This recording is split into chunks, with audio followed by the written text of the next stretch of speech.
it takes people's mount, and in 2 days, if you learn this material, it almost doubles their ability to hold that position. And that's what Jiu-Jitsu is all about. Jiu-Jitsu is not just about making strong people stronger, it's about helping weak people become strong.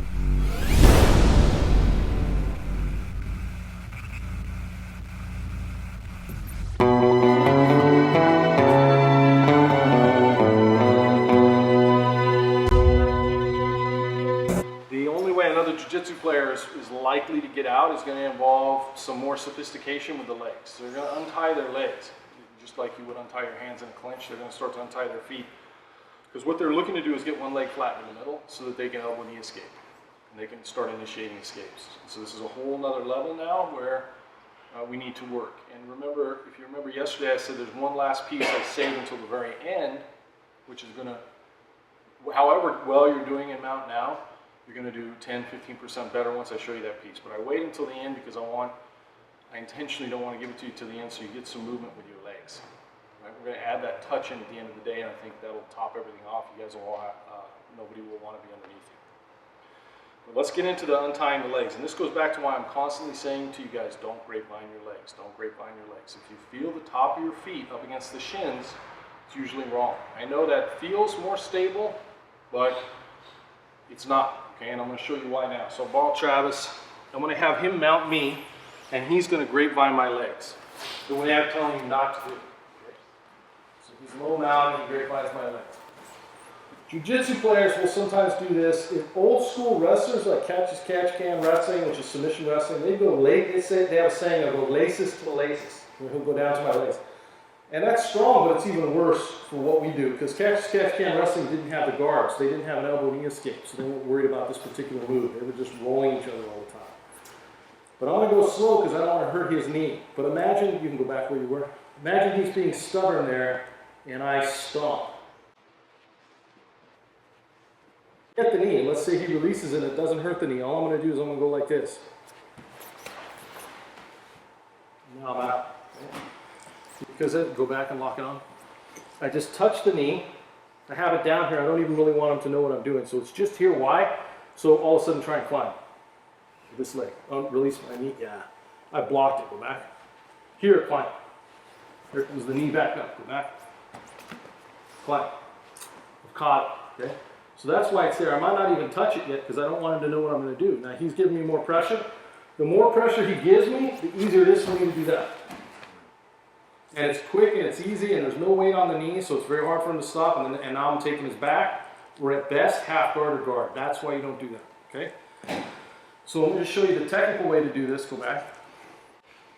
Hand down low. I'm going to kick my leg straight to free it. And as soon as it gets free, I lay it flat in the middle.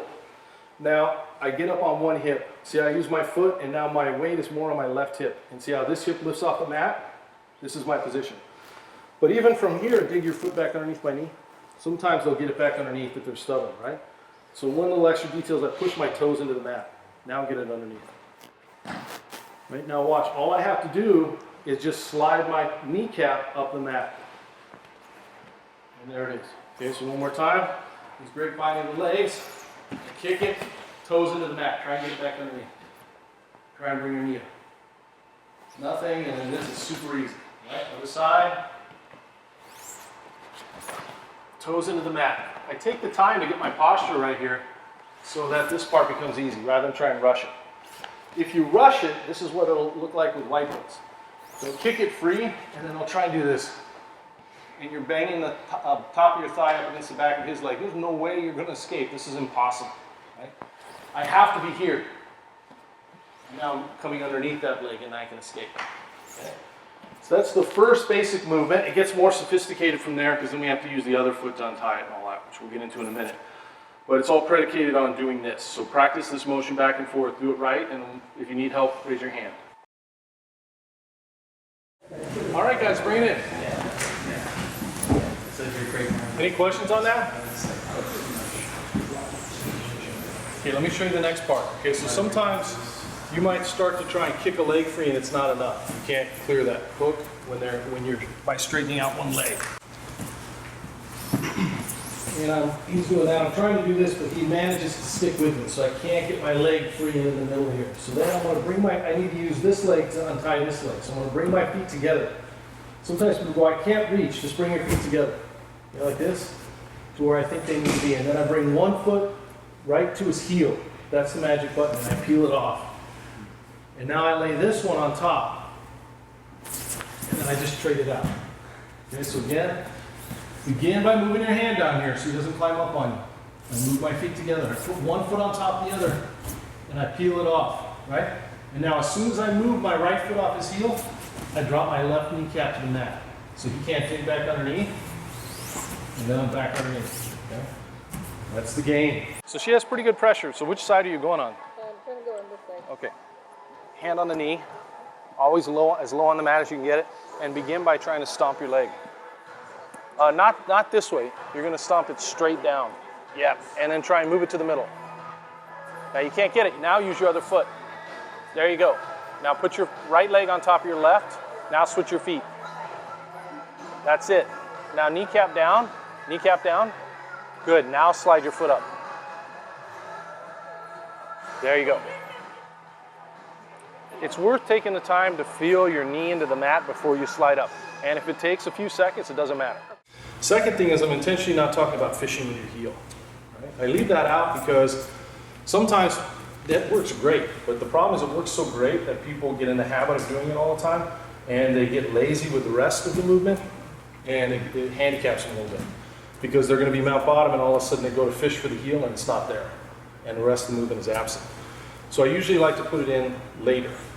But we'll show it right now. Kat, you were doing that real good. Can you lay down real quick? Go ahead and take top, Ella.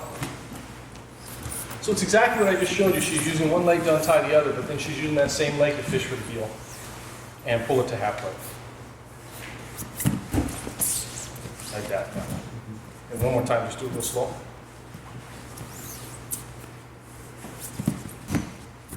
Nice. And I love that as long as the first part is perfect. So her kneecap is pointed in the mat, all that stuff. Otherwise, because people will get sloppy and they'll just be in the habit of just dragging that foot across. And on somebody good, they can press their foot. What I'll do, can I borrow you? Press the bottom of their foot up against your leg. You just go ahead and lay down. Or wherever, to make that difficult for your life. Even if he gets the leg flat in the middle, fish from my heel. So the rest of the mechanics need to be there. He needs to be bringing that knee up. Yeah, all that, and now go for it. Now maybe he has a shot, right? So it's really important that this first part I showed you is perfect, and then the catch is just like a bonus, okay? It takes people's mount, and in 2 days, if you learn this material, it almost doubles their ability to hold that position. That's what Jiu-Jitsu is all about. Jiu-Jitsu is not just about making strong people stronger, it's about helping weak people become strong.